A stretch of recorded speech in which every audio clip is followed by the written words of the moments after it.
Vous les entendez lors de chaque rencontre de football. Ils vous racontent le match. Ils vous font vibrer devant votre télévision ou derrière votre radio. Ils vous embarquent et vous transportent sur le terrain. Oh, bien joué de l'attaquant grec, il y va quasiment tout seul, le centre. Saïef.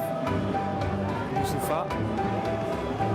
Certains deviennent de véritables stars du petit écran. Scholes.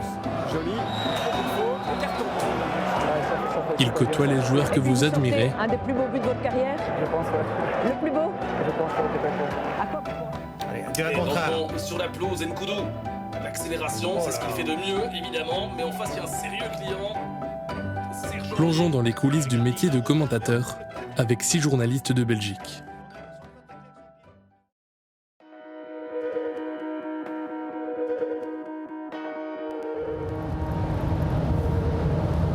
Ça m'a jamais dérangé de rouler. Et puis j'en profite pour téléphoner, pour écouter les émissions. J'apprends aussi des langues, tu vois, parler. Je me mets à l'espagnol maintenant. Les déplacements plus longs, c'est Moucron, c'est Bruges, Portrait. Ça va encore. T'as des clubs, Saint-Tron, ça va parce que c'est une nationale et bon. Mais quand tu dois aller à Beveren, à Westerlo, Lokeren, tous ces trucs qui sont loin des autoroutes, là le danger c'est les radars. J'ai mon petit PV par mois, grosso modo. Là, une fois arrivé au stade, tu vois l'équipe technique. Donc réalisateur, script, on refait vite une lecture de conduite, parce que tout ça c'est fait par téléphone. Goedendag. Ja. Rechtdoor, hein? Ja, slecht hoor.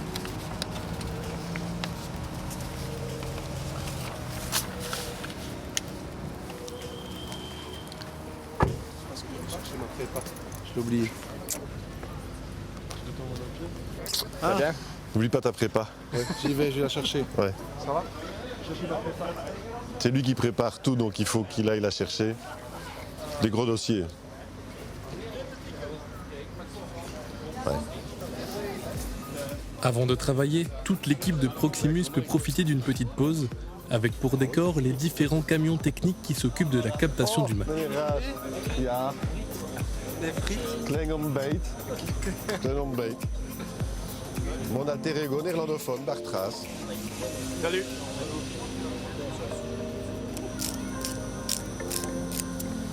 Des frites au petit déjeuner, ça c'est bien belge ça. Dans le cas d'un direct complet avec émission, il faut revoir le fil conducteur avec l'équipe technique et notamment avec la script. Bon, donc, ça veut... Ça c'est la première. Alors, ouais, justement. TV voudrait savoir aussi. Et on va essayer d'avoir le papa d'Edmilson. En avant-match. Ouais. Comment on fait, Marc? Est-ce que C'est quoi? je lance les interviews ou... Oui, d'office, je vais chez toi à chaque fois aux interviews. Donc c'est toi qui D'abord, lances tu viens tes chez moi. interviews. Au début, tu viens chez moi. Ouais. Là, on parle de... Est-ce qu'on pourrait dire... voilà, aujourd'hui, c'est non seulement un derby, mais il y a l'ombre de Duchâtelet qui plane. Il y a le duel Roloflin-Ferreira. Est-ce qu'il y aura encore Il y aura encore un troisième truc. Ça va être beau ce match. Oui, mais de toute façon, bon, écoute, simplifions. Ouais. Simplifions. On vient chez Thomas. Oui. Pendant qu'il parle, on peut déjà mettre le groupe de Saint-Tron. Gagnons du temps, gagnons du temps. Tu vois, ne faisons pas tac, tac, tac. Faisons plutôt tac, tac, tac. D'accord. Autre match, autre chaîne, même organisation. Chez RTL, on continue aussi le briefing d'avant-match.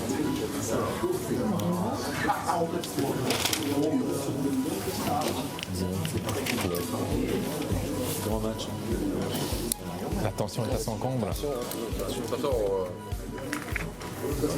Attends, il est quelle heure? Moi, je vais rejoindre pour le duplex après Jessica, elle sera là. Oui, Jessica sera montée. Ouais, c'est moi. Ok. Tu veux venir 2 secondes ici? Quand on parlera de Valdés, comment un joueur comme ça, est-ce qu'il peut faire mieux jouer ses défenseurs? Tu vois, parce qu'on va pas reparler du fait qu'il a fait, enfin il a fait 3 face à face, il a bien joué, mais est-ce que dans cette directive, est-ce qu'il peut faire évoluer? Parce que finalement, ça reste des jeunes joueurs au standard, 25, 20, tu vois, par Goreux, bon, est-ce qu'il peut les faire progresser? Comment? Tu vois? Comment tu vas? Hey, ça va, tu vas bien, Peter? Comment ça se fait que t'es ici à la TV en même temps? Je comprends pas. Oui, t'es là. Ah oui? Tu comprends pas comment tu fais? Dans une demi-heure, ici. Moi, après, j'ai un duplex dans le journal, parce que nous, on a aussi le journal, les infos, donc je fais un petit duplex dans le journal en bord terrain. 1 heure avant le match, je reviens en salle de presse pour rechercher la composition de l'équipe. Puis je monte en haut et je refais le dernier briefing avec le consultant pour savoir un peu les thèmes qu'on va aborder en avant-match, quoi. Et puis une fois que ça commence, c'est parti, quoi. Ben oui, c'est vrai, Michel, le Standard qui est vraiment en bonne position après le match aller, remporté finalement très très logiquement.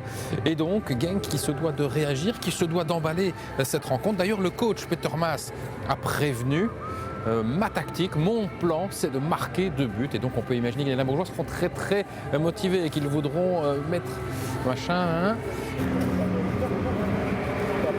Voilà. On va se mettre en place? Ouais. 1, 2, 1, 2. 1, 2, 1, 2, 1, 2. Ah, ça y est. Ça y est. Ouais, là, je m'entends. La rencontre débute dans un peu plus d'1 heure et les joueurs arrivent enfin au stade. Une fois équipés et en place pour le duplex, il n'y a plus qu'à attendre le feu vert du journal télévisé de RTL pour lancer le direct.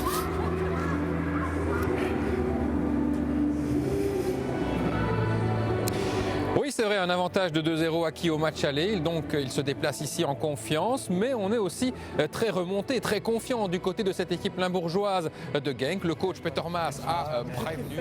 Vous avez déjà Emiliano s'en va ensuite à la pêche aux compositions d'équipe. Ah, pas encore. Ah, ça va. Oui, ils en avaient dans le cadre.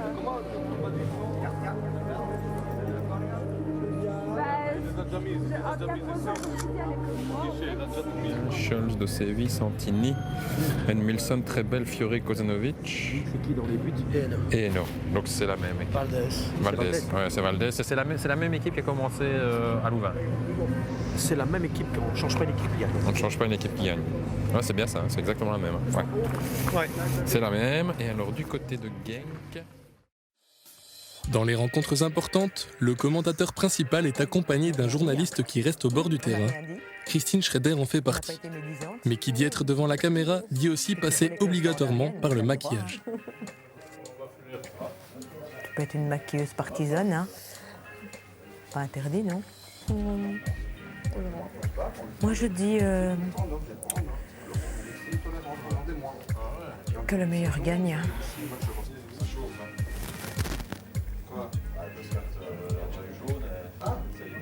Il faut ensuite descendre sur le terrain pour se préparer. J'adore cette veste. Elle est trop belle. Oui. Tu dis? Ah, c'est un... Oui, pardon. Ça y est, je capte. T'as capté? J'ai capté. Toi, ça va? Moi, ça va, ouais. Je pose des questions. Comme d'hab, quoi. Tu joues? Non. Si, je joue aussi. Si, je suis la surprise. Tu joues? Oui, bah oui. Vous verrez. Allez. Vous n'avez pas compris encore? Non. Non, c'est vrai, vous ne savez pas pourquoi. Vous jouez? Que voudrait la logique? Une heure avant le coup d'envoi. Que voudrait la logique? Que tu joues. Mais je suis pas le coach. Hein. Et toi, David, tu joues? Ouais. Bah oui, oui. Par rapport aux joueurs, évidemment que là aussi, c'est comme dans tout relationnel. Il y a un moment où vous ne serrez plus la main de certains, mais vous leur donnez une bise pour dire bonjour. Je n'ai jamais fait le pas de dire c'est moi qui vais aller te donner une bise ou j'attends de voir comment ça se passe et ça se passe assez naturellement, comme ça se passe finalement dans la vie de tous les jours où on est dans une société actuelle depuis quelques années où on se fait plus facilement la bise finalement qu'avant. Salut Eric, je vous vois tous les deux à la mi-temps. Hein. Ouais, comme d'hab. Ouais, hein, on ressemble. Purée, on ferait le buzz. Ah. Moi, y a pas de problème. Allez, faites-moi un buzz. Je sais qu'ils ont des bons joueurs, donc à partir de là. Bah oui. Je dis sur le standard.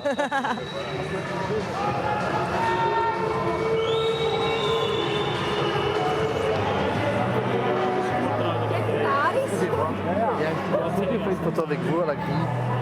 On va y aller.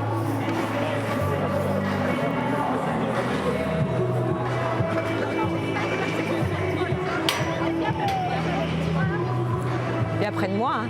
Viens près de moi. T'es tout mignon. Tu peux y aller, Gatsby. Allez, viens, viens. On va faire une photo. Comment tu t'appelles? Ethan? Ethan Glenza. Oh, ouais, ça, tu as dans mes bras? Tu as dans mes bras, non? Ouais, viens. 1, 2. T'as mis de la colle sur tes doigts ou quoi? Non. Non. Non, ouais, je me suis fait mal. Ah, tu t'es fait mal, pauvre chou. Tourne un peu ton bonnet parce que je vois plus tes yeux. Oui, retire-le, tu peux l'enlever. Tu fais un beau sourire, hein? Merci. Avec plaisir. Bon match, hein, Ethan, amuse-toi bien. Hein. Ah oui, ça va aller. Eh ouais. C'est pas nécessaire. J'ai une moniteur. Mais c'est pour que je regarde le off de après, hein, d'Anderlecht Bruges. Ok. Tu dis combien? 3? 3, ouais. 1, 2, 1, 2, 1, 2. 1, 2. Vous nous dites quand c'est ok pour vous? 1, 2, 1, 2, 1, 2. Non. Ok, c'est bon. Ok, on y va.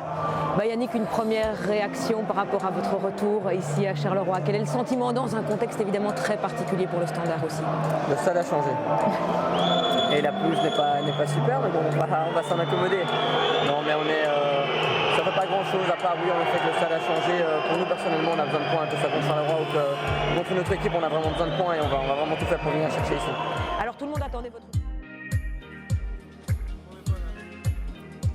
De Charleroi, partons maintenant à Liège dans le stade du Standard. Comme Thierry Luthers, d'autres journalistes n'ont pas la chance d'avoir toute une équipe derrière eux. En radio, il faut tout faire soi-même, y compris l'installation technique.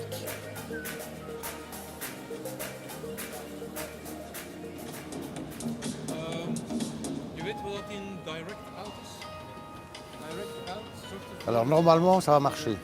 Suspense. La Belgique entière est suspendue à cette petite lampe verte qui devrait s'allumer en principe.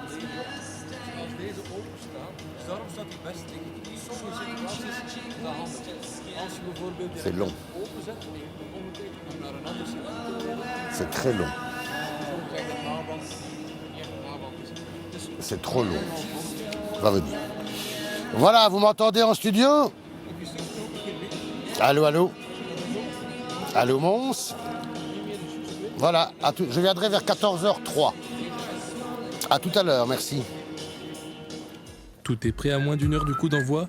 Direction maintenant la salle de presse pour y retrouver les confrères de la télévision et de la presse écrite. Bonjour, ça va bien? Adam, attention, on est filmé. Hein. Comment vas-tu? Quel plaisir de ce garçon-là. Légende de Spessin devant vous. C'est incroyable. Des années que je ne l'ai plus vu et chaque fois que je le revois, c'est toujours avec un énorme plaisir. Je ne sais pas pourquoi. Hein. Qu'est-ce que tu es bon comédien. Tu aurais dû faire acteur. Ça va bien? Acteur de quoi? Comment va? C'est plaisir, ça va. Ouais. Ça va. Bonjour. Like. That's good.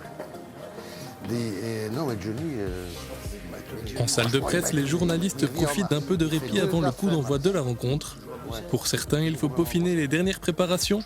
Pour d'autres, c'est l'occasion de discuter de tout et de rien avec quelques amis journalistes. Bien rencontré, moi. Hein. Je n'ai pas osé lui parler. Pas osé? Dans le même hôtel à La Rochelle. En télévision aussi, on se retrouve parfois seul à la manette, comme c'est le cas avec la RTB. Là-dedans, c'est ma position de commentateur, donc ce qui va permettre de me brancher d'ici au stade jusqu'à la RTBF, au boulevard Reyers. Il y a une ligne ISDN, une ligne quasiment de téléphone finalement.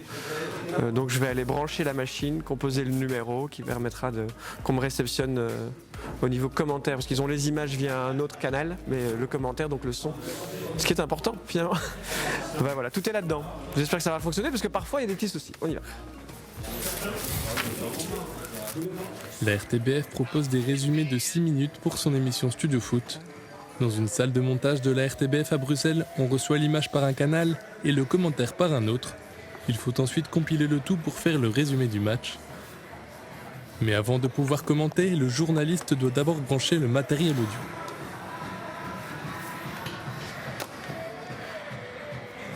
Ça fonctionne. Bonjour, bonjour, est-ce qu'on m'entend? À Bruxelles. Salut, ça va? Apparemment la ligne a été récupérée par rapport à la semaine passée, donc tant mieux. Vous voulez un essai? Ok. On attaque le centre. Le centre et le but. Ah, c'est pas mal là. Superbe occasion transformée par les Ostendais. 1-0 après 10 minutes. Ok pour vous? Merci, à tout à l'heure.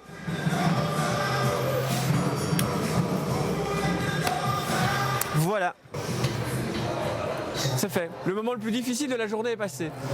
La position est installée, c'est le plus dur. Maintenant, c'est du plaisir. On peut descendre par là. Les joueurs des deux équipes sont à l'échauffement, l'occasion de descendre sur le terrain. Je viens me prendre des informations par rapport au compo d'équipe. Pourquoi tel joueur et pas un autre. Là, ici, en plus, il y a eu des changements par rapport aux équipes habituelles. Donc, voilà. Puis j'aime bien regarder le terrain, l'état du terrain. C'est un vieux réflexe d'anciens footballeurs amateurs. Et ouais, voir que c'est un bon terrain, par exemple. Là. C'est une info parce que parfois, quand les matchs sont mauvais, c'est parce que le terrain est mauvais, entre autres. Voilà, des petits détails comme ça, j'aime bien aussi voir un peu l'ambiance, l'atmosphère. Comme c'est un petit stade, on est vraiment juste on est à 5 mètres là. Parce que parfois il faut remonter, ressortir du stade, remonter. Là ici c'est pratique. Ça va Matt? Ça va? Ouais. J'ai eu Manu qui... Oui, donc qui m'a appelé, c'est ce que je demandais, donc c'est bon. Et donc j'ai fait... Parce que j'ai pas d'équipe. Je ne sais pas s'il s'est récupéré l'amateur. Qui on va l'envoyer, ils vont l'envoyer pour nous. Super, il était secrétaire de... Bah oui, c'est ce qu'il me dit. Ouais, c'est fou ça. Ouais, je suis là. Il est de Moucron, mais il choisit ses matchs. En fait, c'est un flamand. Hein. C'est pas moi qui ai décidé que Moucron soit de l'autre côté maintenant. À côté. Ouais, je sais, j'ai entendu.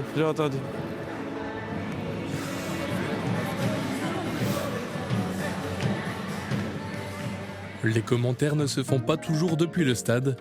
Plusieurs chaînes proposent des matchs commentés depuis Bruxelles, dans une cellule. Soyez le bienvenu à la rédaction d'Eleven. Cette rédaction respire le sport et c'est ce qui doit se faire. On va en direction les cabines. Ici du côté gauche, il y a la première cabine. Et dans le couloir ici, vous avez toutes les cabines, toujours dédoublées parce qu'on a toujours un commentateur néerlandophone et un commentateur francophone, de temps à autre avec analystes. On essaye de prendre le téléspectateur par la main dans l'émotion de l'événement.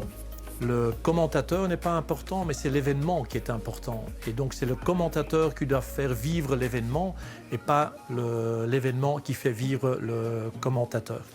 Alors ici, on arrive à la régie de la chaîne. Directeur.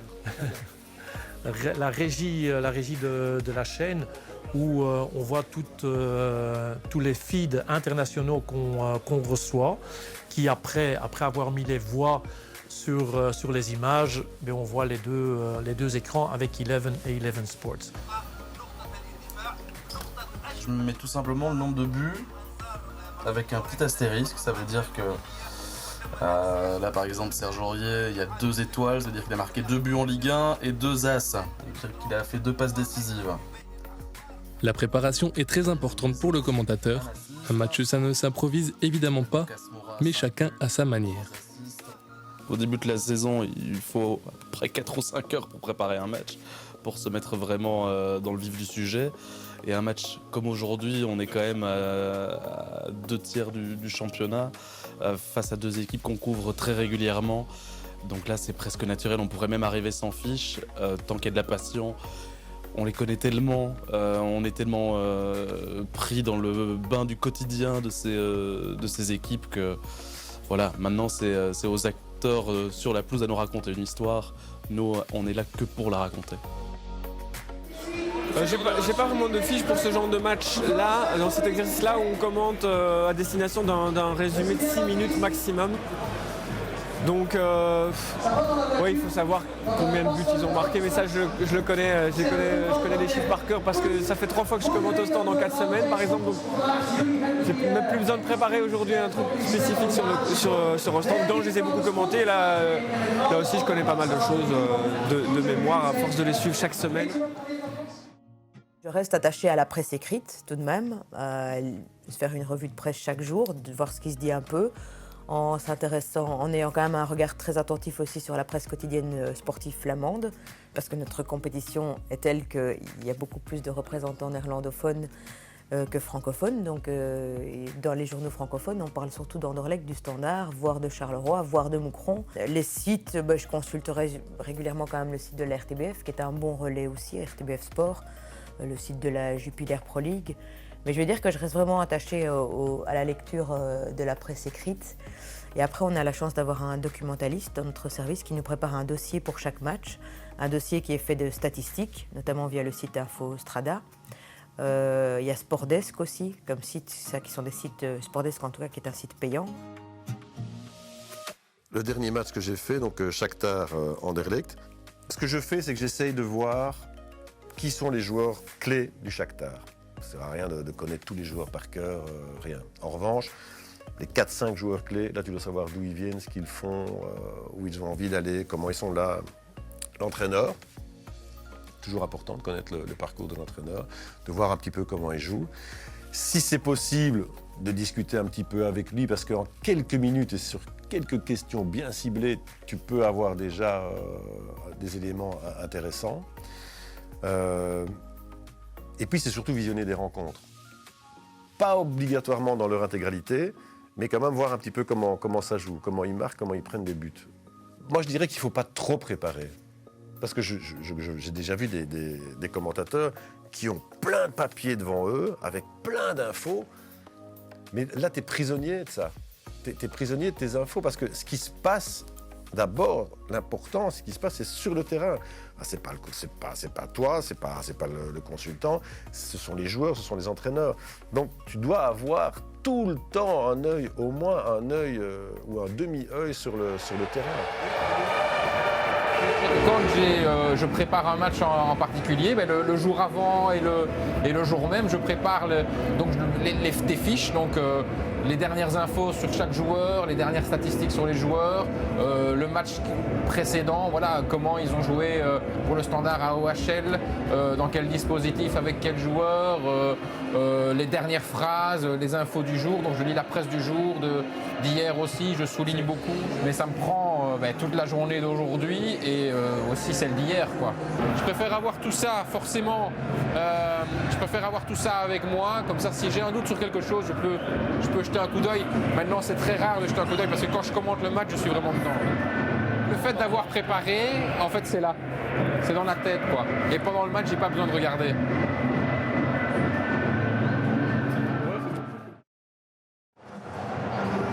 Les journalistes sont prêts, les équipes techniques sont à leur poste et les joueurs sont sur le terrain.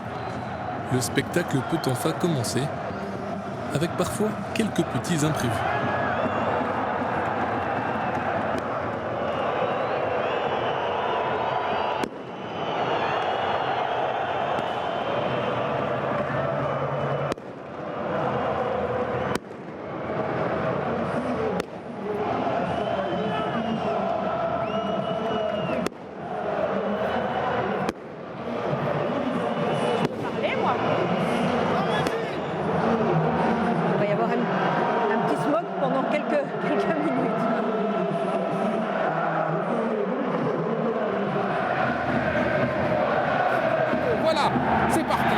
choix de cette rencontre avec les Limbourgeois en possession du ballon. Quelle attitude adopter Peter Maas a été très clair. Moi, mon plan ce soir, c'est de mettre 2 buts.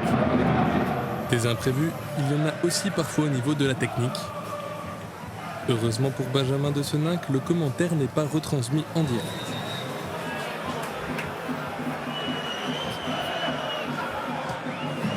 Ok, est-ce qu'on m'entend?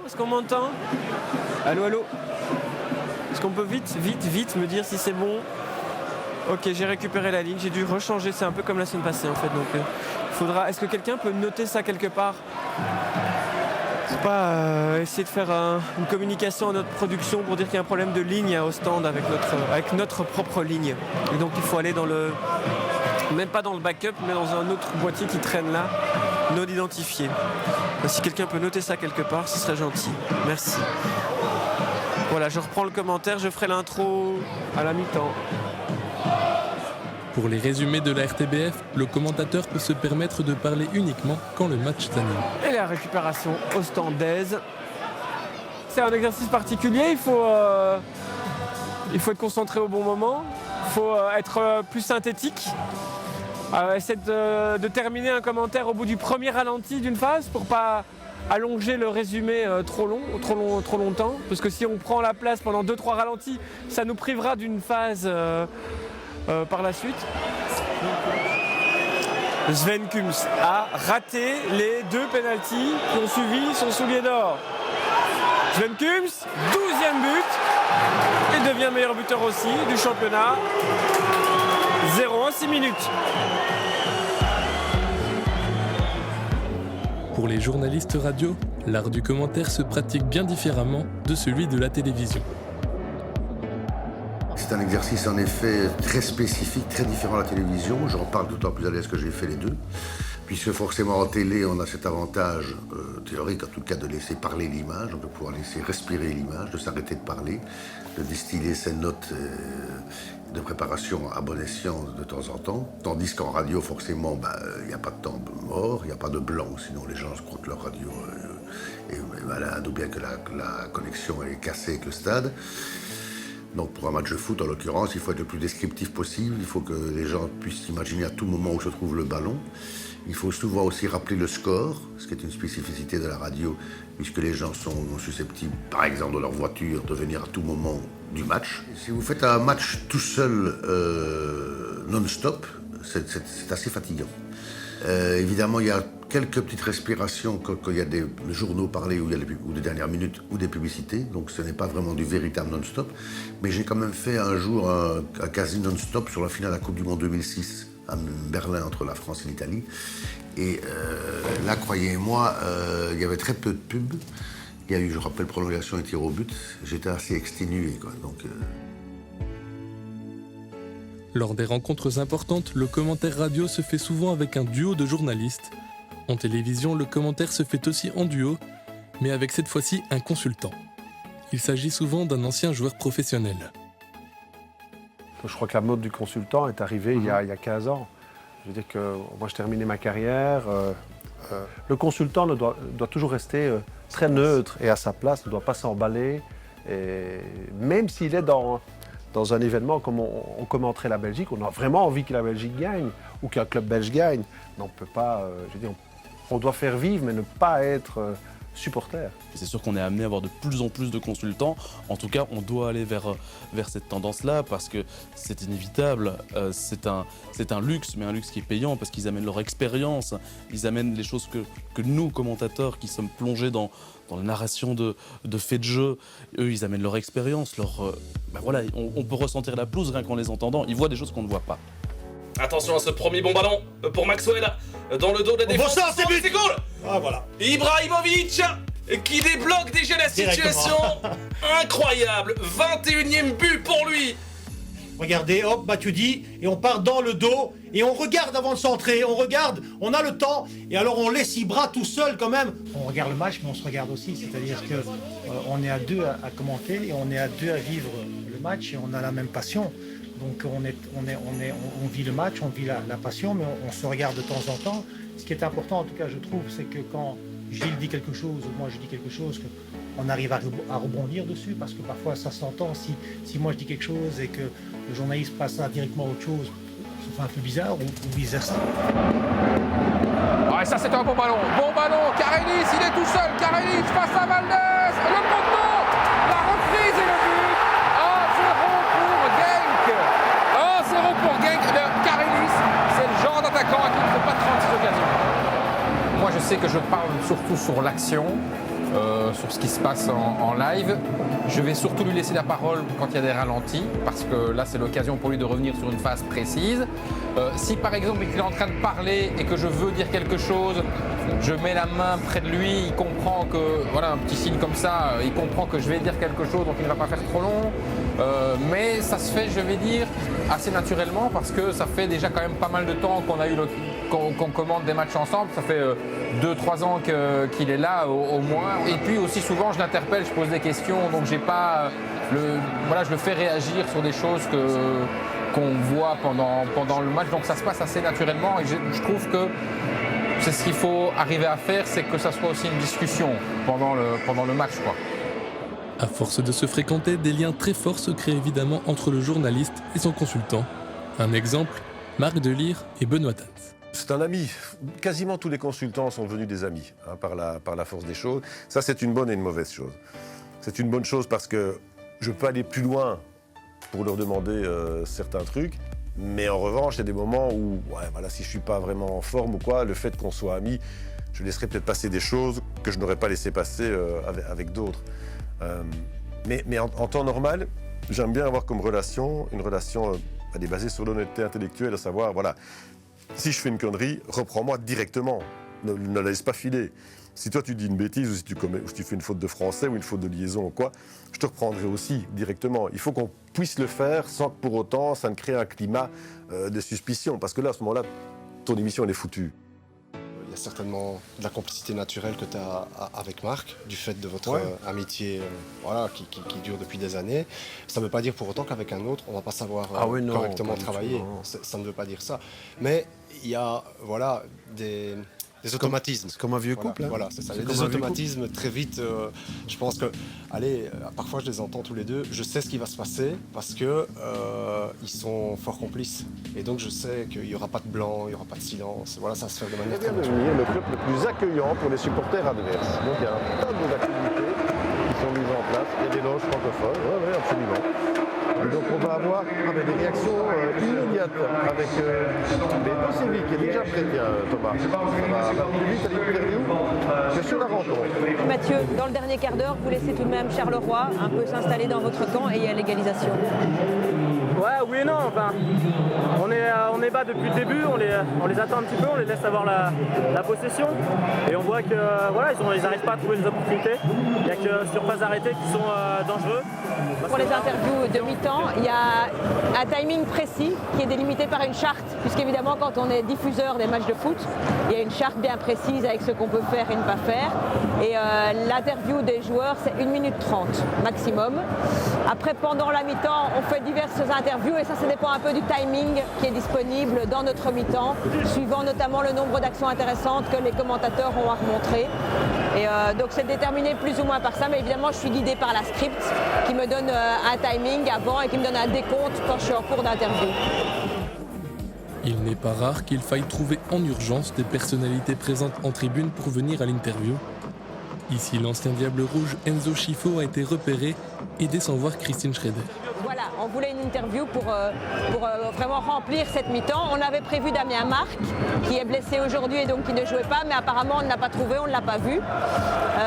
Et donc nos assistants ont repéré Enzo dans la tribune et il a accepté gentiment de venir. Ça ne se passe pas toujours comme ça parce que ça dépend, on peut comprendre aussi que quelqu'un n'ait pas spécialement envie de venir à l'interview, mais enfin Enzo, on se connaît, c'est l'avantage aussi évidemment de connaître un peu les gens du foot, le milieu du foot, et donc en général quand le courant passe bien, il est rare que quelqu'un refuse l'interview.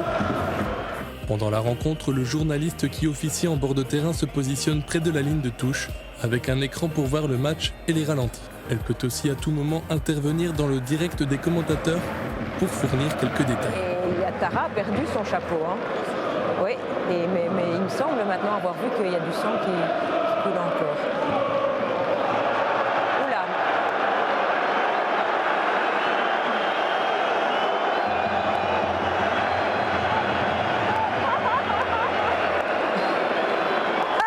Nos cartes.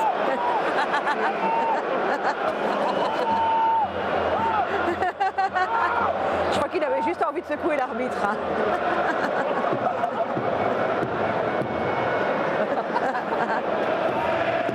Elle est bonne celle-là, non? Il en a plus. Oui. Oh putain, celle-là elle va faire le tour du monde.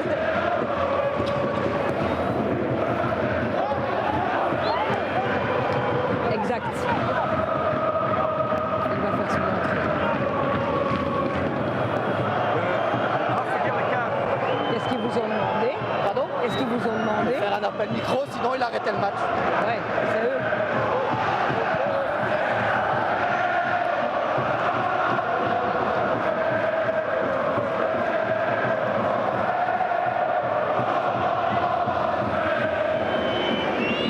Et les arbitres ont demandé, il y a l'encadrement du Sporting de faire un appel micro hein, pour calmer tout le monde. Sinon, il y a un risque d'arrêt de match. Hein. Les supporters sont en effet parfois difficiles à gérer quand la rencontre tourne en leur défaveur. Souvent, les arbitres, entraîneurs et joueurs se font insulter, mais certains journalistes aussi ont déjà été visés par des chants de supporters.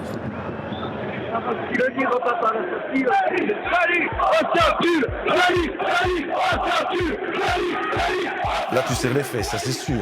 Là, c'est clair. Quand tu as 20 000 personnes qui veulent te sodomiser, tu te sens un petit peu petit par rapport à tout ça. Mais de nouveau, ça fait partie du... Moi, ça ne me choque pas. J'explique ça à ma femme, elle est scandalisée. Elle dit, mais enfin, tu dois déposer plainte. Plus compliqué d'expliquer à ses enfants, parce que bon, ils sont un peu petits. Ils apprendront ça, je l'espère. Mais voilà, c'est... Moi, tant que ça ne dépasse pas, tu vois, certaines limites, comme l'agression physique, c'est déjà arrivé, tu vois, ou des crachats, ou des crevaisons de pneus, ou le capot griffé. Oui, ça c'est déjà arrivé. Ça c'est lamentable. C'est lamentable. Mais des cons, il y en a partout. Il y a des cons ailleurs que dans le foot aussi. Mais dans le foot, il y en a. Bah, j'ai eu ma petite banderole à Charleroi, hein, Standard, qui n'était pas des plus sympathiques. Mais bon, finalement, c'était pas très grave. En Belgique, je n'ai jamais ressenti une réelle agressivité. Il faut être clair. Je l'ai ressenti dans certains matchs en Grèce, en Bosnie. La cause de ces problèmes avec les supporters, une réputation de partisan du Standard ou d'Anderlecht qui colle à la peau des journalistes. Je pense qu'on me colle l'étiquette parce que, 1, je suis liégeois, 2, je commande beaucoup de matchs du Standard, donc les gens font l'amalgame. Je dirais même 3, j'ai travaillé dans ce club, mais il y a 16 ans, pendant 6 mois. C'est vrai que historiquement, je suis un sympathisant du Standard puisque c'est le club de ma ville, mais j'essaye, moi, de faire mon métier le plus objectivement possible dans le championnat belge. Et ça m'est reconnu d'ailleurs par pas mal de personnes, y compris les personnes extérieures au Standard. Donc, tant que ça reste folklorique, c'est pas grave. Si c'est un peu plus agressif, c'est un peu plus embêtant.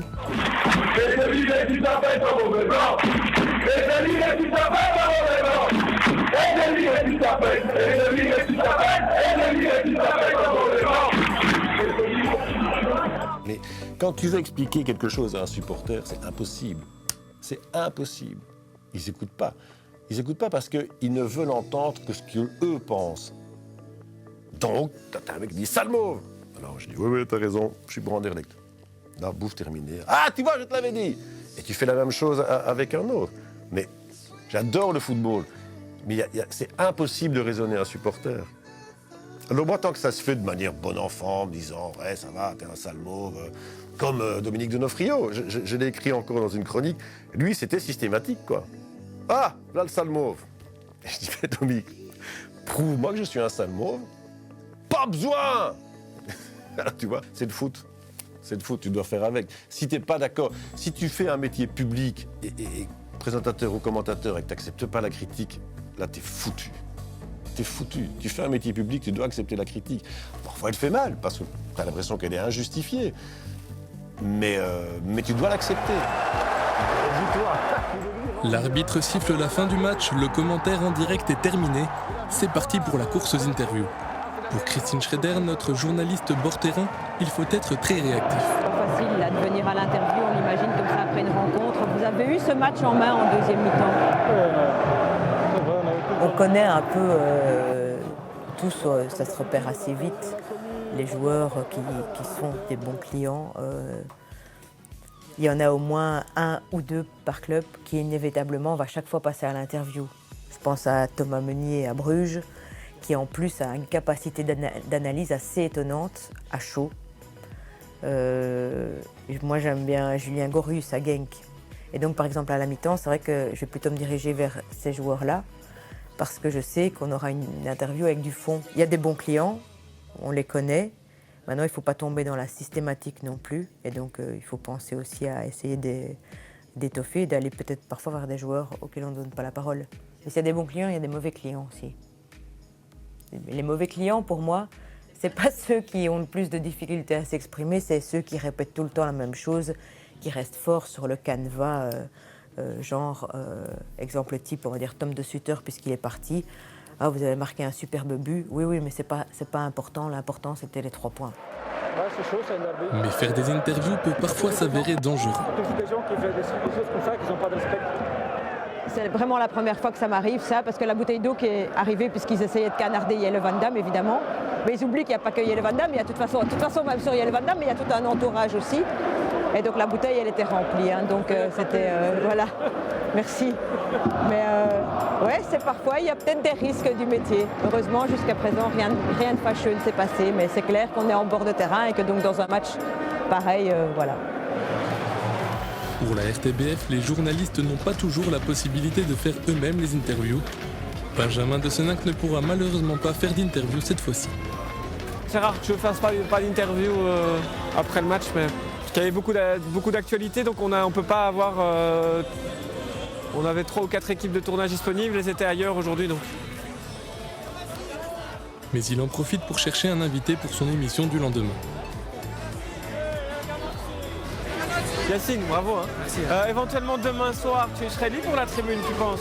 Prends mon numéro, parce que demain j'ai peut-être à la réserve. Ah oui, ok. Et nous aussi, parce qu'on avait déjà lancé une piste à Anderlecht, donc on ne sait pas trop, tu vois, donc si en fonction ou alors un autre jour, mais... 470 70, ouais. Il est toujours aussi intéressant d'aller écouter ce qui se dit aux interviews. Toujours dans ces cas-là, écouter entre les lignes ce qu'ils disent les entraîneurs. Oui, normalement il y avait, je sais pas, Genk ou chez nous contre Genk, mais ils ont ok. changé. Pour éventuellement qu'ils viennent demain dans l'émission demain soir. C'est vrai, il faut lui demander. Ouais, ça va. Mais il ne savait pas s'il devait jouer ou pas, c'est ce qu'il m'a dit, donc c'est pour ça. Non, il n'y a pas de match. Ok, donc a pas. Éventuellement je peux lui demander, ça va. Bien sûr. Merci. On n'a pas eu de bon ralenti, il te prend quand même bien le pied gauche. Pardon? Il te prend bien sur le penalty, il te prend quand même le pied, non? Ouais, au début. Tu vois vraiment ton. Parce qu'on n'a pas eu de bon ralenti, donc j'ai pas bien vu. Non, il m'a pris le pied, voilà. En plus, vu de ligne, il était là, mais bon. Ah ouais, c'est pas grave, c'est pas grave. Ça fait maintenant 15 ans que je fais ce métier, donc il y en a que je connais plus que d'autres, que j'ai croisé plus que d'autres, qu'on a déjà reçus sur le plateau d'une émission. Donc ceux-là, je les connais un peu mieux. C'est cordial, mais moi j'aime bien garder aussi un peu de distance pour faire mon métier en toute sérénité. En radio, la routine d'après-match est complètement différente. Je travaille souvent à chaud, ça aussi c'est un exercice très spécifique à la radio, qui n'est pas évident. Il faut faire ce qu'on appelle un billet de synthèse pour le journal parlé qui suit 5 minutes après, donc vous avez à peine le temps d'écrire. En général, il faut l'improviser et le balancer comme ça sur antenne. Le sport et le football, le Standard n'a pas pu faire mieux qu'un match nul cet après-midi face à Courtrai à Sclessin. Les Liégeois n'ont pas trouvé beaucoup de failles dans la défense courtraisienne et ont même été menés avant d'égaliser par un certain Santini. Un match sous haute sécurité que nous résume Thierry Luters. Un match sous haute sécurité, mais un match quand même cet après-midi à Sclessin, avec évidemment des fouilles un peu plus approfondies que de coutume, l'interdiction pour le public de venir avec un sac. Ensuite, direction la zone mixte, un espace dédié à la rencontre entre les joueurs et la presse. Là, on entre dans un exercice totalement différent et spécifique, parce que l'interview est aussi un art très difficile, avec évidemment toute cette technique, si j'ose dire, de la question la plus ouverte possible. Nous, radio francophone, on a la difficulté supplémentaire, c'est qu'on ne prend quasiment que des jeux sportifs, ou des footballeurs francophones, qui ne sont pas légion en Pro League, parce que ce serait compliqué de balancer un joueur qui parle en flamand, alors que ça va passer juste après qu'on a parlé, qu'on n'a pas le temps ou la capacité de le traduire. Parfois, on est dans une course contre la montre, s'il y a un journal de parler ou de sport qui suit. Il faut en effet se dépêcher pour envoyer toutes les interviews fraîchement enregistrées. Il est 17h15 et tout doit être clôturé pour le journal des sports de 17h30. Dans un logiciel, les sons doivent d'abord être recoupés avant d'être envoyés directement sur le serveur de la RTBF. Les différentes chaînes radio de la RTBF peuvent ensuite piocher les sons mis à disposition. Une fois le direct et les interviews terminés, il est temps de se retrouver en salle de presse pour débriefer le match et bien sûr pour boire un verre et décompresser. Pendant ce temps, les journalistes de la presse écrite assistent à la conférence de presse des entraîneurs.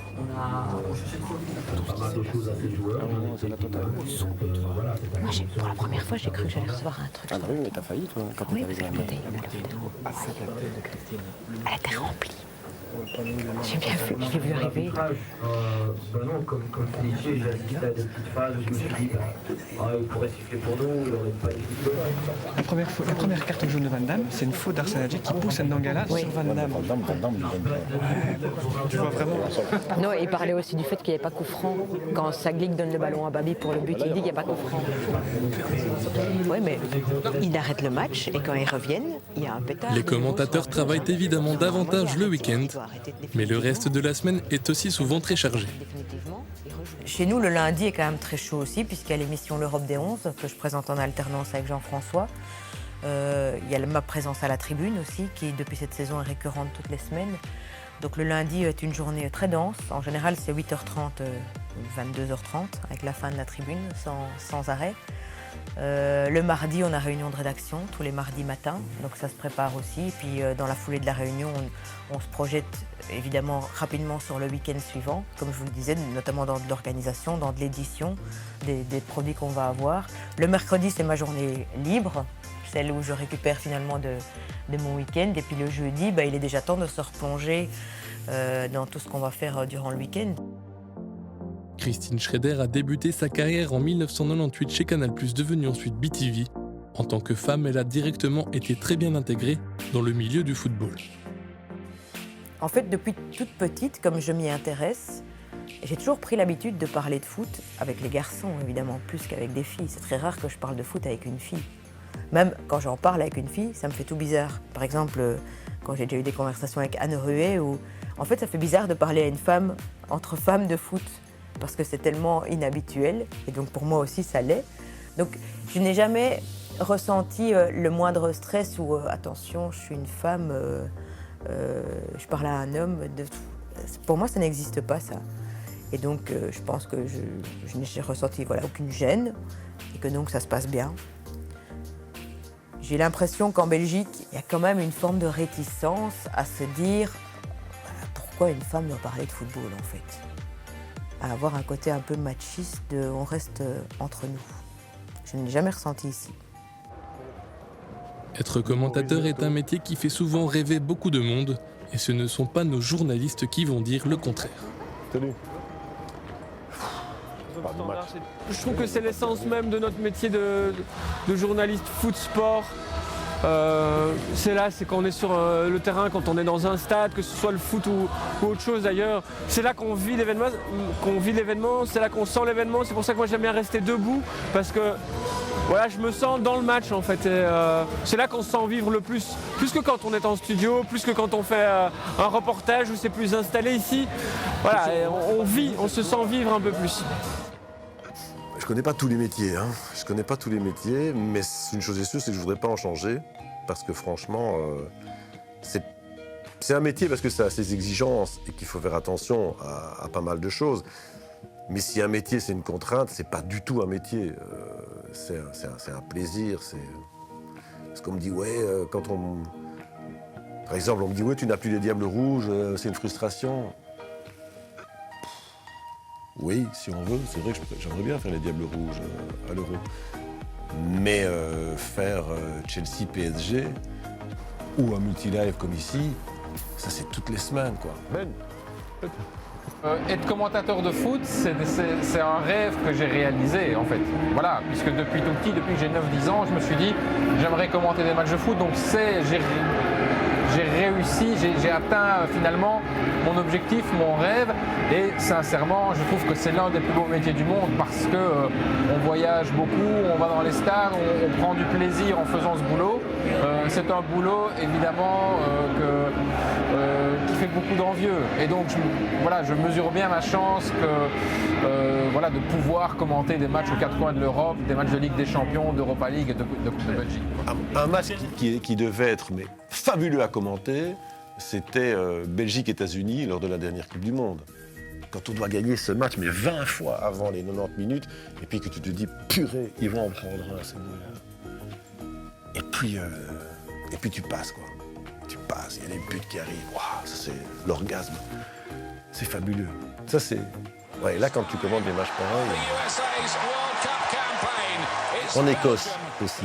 Tu vois, quand on va faire 2-2, avec un but, c'est Van Buiten qui marque de la tête à la fin, ou je sais plus. C'est Robert Wassège qui est entraîneur. Et là, moi, je dois faire le bord-terrain pour les interviews de Robert. Et là, je me dis, merde, on est battu, c'est foutu. Et puis, paf, t'as le goal à la dernière seconde, quoi. Et là, t'as Wassège qui me saute dessus. Enfin, bref, on est comme des malades. Et là, t'oublies tout, quoi. Ça, c'était magnifique aussi. Allez, les Diables. Et de nouveau, Vermaat dans le paquet, avec Van Buiten, c'est goal! C'est goal! Le but de Daniel Van Buiten! Le but qui tombe dans les arrêts de jeu! Mais c'est fantastique pour les Diables Rouges! Michel, c'est d'autant plus fantastique que c'est mérité. Oui, c'est tout à fait mérité.